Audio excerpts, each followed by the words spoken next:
ایسی شہرت جو حسد سے پاک ہو، ریا سے پاک ہو، تکبر سے پاک ہو، اور اس شہرت کا سبب خدا کا دین ہو، رحمت کائنات کی لسان متین ہو۔ جب کوئی آپ کو یاد کرے تو آپ کی نسبت فوراً قرآن کی طرف کرے، محمد رسول اللہ کے فرمان کی طرف کرے صلی اللہ علیہ وسلم۔ صدیقی صاحب یہ باتیں آپ کے سننے والی، آپ کا نام لے کوئی ماشاءاللہ قرآن پڑھنے والا، اللہ نبی کریم کی حدیث سنانے والا، مسجد کے ممبر کی زینت بننے والا، اخلاص کے ساتھ لوگوں کے سامنے قرآن و سنت کے پھول بکھیرنے والا، یہ سچی شہرت ہے۔ آپ کی نسبت فوراً قرآن کی طرف ہو جائے، نبی کریم کے فرمان کی طرف ہو جائے۔ اور سچی شہرت اس کے لیے ہر بندہ کوشش کرتا ہے، ہر بندہ مٹھائی والا ہے تو تب وہ کوشش کرتا ہے زیادہ سے زیادہ لوگوں میں یہ مشہور ہو۔ ہر بندہ اپنی دکان کو عروج کی معراج پہ استوار کرنے کے لیے کیا کیا پاپڑ نہیں بیلتا۔ اگر آپ نے خود کو اس مقام پہ استوار کرنا ہے تو اسلام کی اس راہ میں جہد پہم سے کام لیتے ہوئے استقامت اختیار کرنا ہوگی۔ کائنات کی شہرتیں اور ان کی شہرتوں کے سبب ان کو مبارک، خوش بخت ہیں وہ لوگ جو دین سے ریلیٹ ہیں، ان کی شہرت کا سبب خدا کا دین ہے، خدا کا، ان کی پہچان کا سبب کیا ہے؟ قرآن ہے، جناب محمد رسول اللہ صلی اللہ علیہ وسلم کا فرمان ہے، کوئی بھی اس کا مقابلہ نہیں کر سکتا۔ اور اگلی بات دیکھیے کہ چیز اس وقت ہی مشہور ہوتی ہے جب اس کے اندر معیار ہو، کیا ہو؟ 2 کلاساں پڑھ کے مدرسے میں پھج جائے، نہ علم پہ رسوخ، نہ وراثت کے مسائل، نہ زکوٰۃ کے مسائل کا پتہ، نہ جنازے کے احکامات، نہ طلاق کے احکامات کا پتہ، نہ نکاح کا پتہ، وہ جی قدر ہی نہیں کر دے، روٹی تے رکھیا۔ ہاں ہم نے دیکھا، ہمارے شیخ محترم فرمایا کرتے تھے، شیخ ادریس اعظم پوت پکوڑے چنگے بناؤن دا وال سیکھ لو، تاڑی ایڑی تے رش بڑا ہو جائے گا۔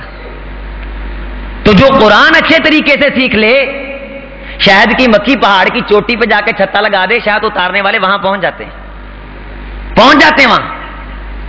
سچی شہرت ہے، لوگوں کو پتا ہے دامن میں شیرینی اور میٹھا رکھتی ہے، ڈنگ مروا کے شیرینی حاصل کرتے ہیں۔ دامن میں کچھ ہو، لینے والے آ جاتے ہیں، لینے والے راہ طلب میں جذبہ کامل ہو، جس کے ساتھ خود ڈھونڈ لیتی ہے اسے منزل، کبھی کبھی منزل خود ڈھونڈ لیتی ہے۔ منزل کی جستجو میں کیوں پھر رہا ہے راہی، اتنا عظیم ہو جا کہ منزل تجھے پکارے، پھر منزل خود آوازیں دیتی ہے، آ میں تیرے لیے خالی ہوں، تو اس کا مستحق ہے اپنے دامن میں کچھ ہو تو صحیح۔ اور اسی کے ساتھ تیسری بات، ایک بندے نے بڑی اچھی مٹھائی بنائی، شیشے میں لگائی، اس مٹھائی نے آپ کا دل موہ لیا، یہ بات سمجھنے کے لائق ہے۔ مولانا صاحب تھوڑا جہا گاؤں ہوئے، حلوائیاں تے نظر پئی، پسینہ صاف کر کے مٹھائی میں، ناک صاف کر کے وہی ہاتھ مٹھائی میں توصیف کر رہا تھا، ایک سے بڑھ کے توصیف کر رہا تھا، ایک سے بڑھ کے جھانکا پسے دیوار تو حقیقت چاک ہو گئی۔ جو کچھ لوگوں کے سامنے ہو وہ آپ کی خلوت بھی ہو، وہ آپ کی، جو آپ کی جلوت سے معزوز ہیں، دنیا میں آپ کی گفتگو سے ظاہراً متاثر ہو جاتے ہیں، اگر تنہا طور پہ آپ کی خلوت ایسی دیکھ لیں جو قرآن و سنت کے مطابق نہیں ہے، ایسے متنفر ہو جاتے ہیں، پھر واپس نہیں آتے۔ واپس ہے علماء کے لیے یہ بات انتہائی ضروری ہے کہ جلوت و خلوت ان کی برابر ہو، جلوت و خلوت ان کی۔ اور ابن ماجہ کی روایت ہے، روایت کا نمبر 1400 ہے، جب بندہ جلوت و خلوت برابر رکھتا ہے، اللہ فرماتے ہیں ھذا عبدی حقا، اے میرا سچا بندہ ہے، اے میرا، اللہ خود فرماتے ہیں۔ اللہ تعالیٰ سے دعا ہے کہ 2 چور باتیں میں نے جو تربیت کے حوالہ سے، اپنی تربیت کے حوالہ سے، اور یہ چھوٹے میرے بھائی جو بیٹھے ہوئے ہیں اور میرے نوجوان دوست جو اس حوالہ سے ہے کہ کچھ مل جائے، اللہ تعالیٰ سے دعا ہے کہ اللہ تعالیٰ عمل کی توفیق دے۔ اور ایک مثال آخری سن لیجئے، یہ میں تشبیہ دے رہا ہوں، حقیقت نہیں، اس میں تشبیہ دینا چاہ رہا ہوں۔ یہ جو تشبیہ ہے یہ توجہ کے ساتھ سننے کے لائق ہے، خاص کر کے علماء کے لیے انتہائی اہمیت کی حامل۔ آج کل ٹی وی کے اندر یہ چل رہی ہے بات ہے، وینا ملک ہماری پاکستان کی ایک فنکار ہے، اداکار ہے، شیخ ابسام لائی ظہیر حافظ اللہ تعالیٰ کے ساتھ اس کا کچھ مذاکرہ مناقشہ تھا، سما ٹی وی نیوز میں ہم دیکھ رہے تھے۔ اب بھائیو بتلاؤ، فنکار نے گاندھی مارنا ایسے ہے نا، اس سے اچھے کام کی امید کر سکتے ہیں آپ؟ اس نے فلم میں جانا ہے، برے کیریئر کا مظاہرہ کرنا، ایسے ہے نا، سب اس بات سے متفق ہیں، جو ہے فنکار اس نے قرآن و حدیث تھوڑی بیان کرنا ہے۔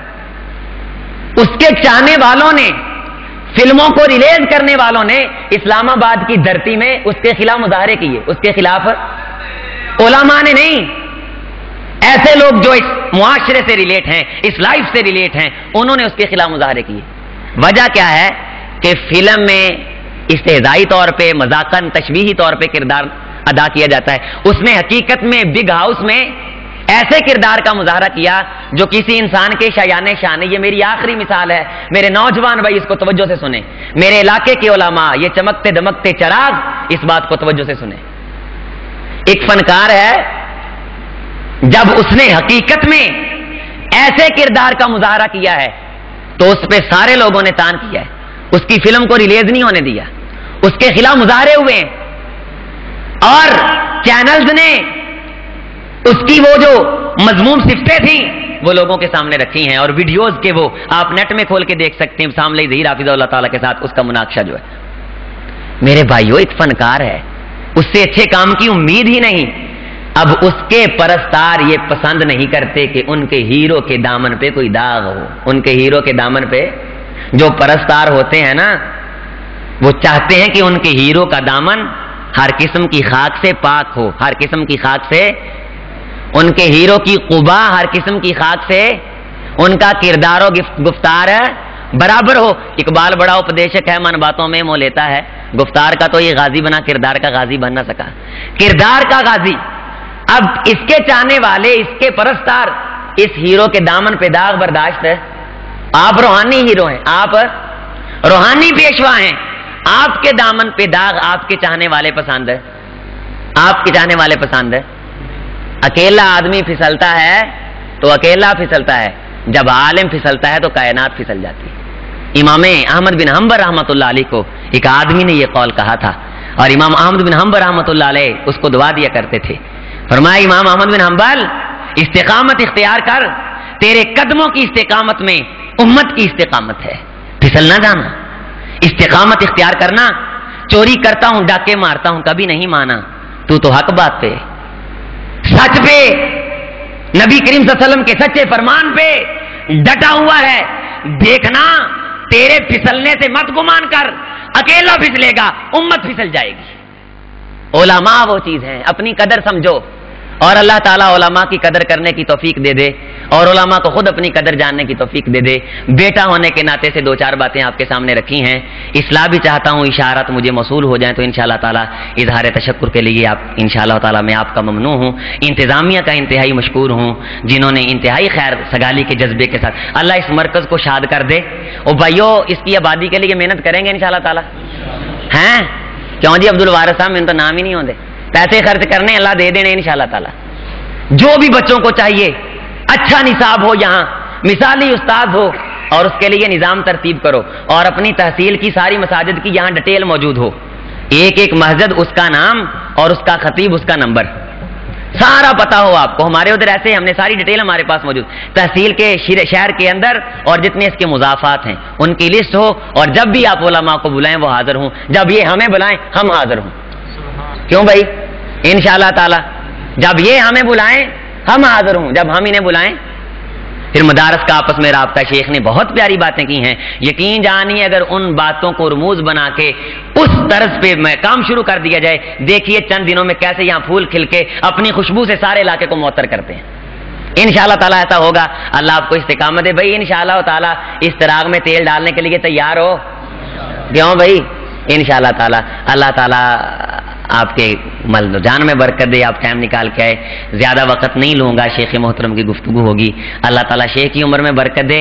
اور دوسری بات سنیں گے، جتنی میں نے باتیں کی آپ کے سامنے، یہ شیخ محترم کے رشحات ہیں، جن میں سے یہ مسائل مستنبط ہیں اور اخذ ہیں، ان کی تربیت کے مختلف پہلو ہیں جو ہم نے اکٹھے کیے اور ان سے بہت کچھ سیکھا، وہ اکٹھے کر کے آپ کی خدمت میں رکھ دیے ہیں۔ آخر دعوانا الحمدللہ رب العالمین۔